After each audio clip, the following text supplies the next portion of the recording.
How to unblock Uber driver account. First, open up your browser or your Google and then search for Uber help. Tap on help.uber.com and you'll get this kind of interface. From here, you'll find various features of Uber that you can easily contact to unblock your driver account. Just tap on driving and delivery option at the top. From here, in the dialog box, type in unblock your account. After that, go with search. You may find the article related to your unblocking. Now in there, you should find the appeal portal by tapping on it. You can easily appeal for your unblock. However, it is not guaranteed that you'll be totally unblocked by your Uber.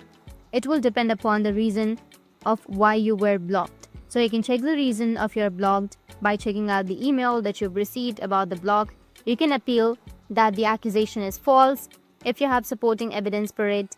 And this is how you'll be able to unblock your Uber driver account. And if you have any questions, feel free to comment below. Thanks for watching.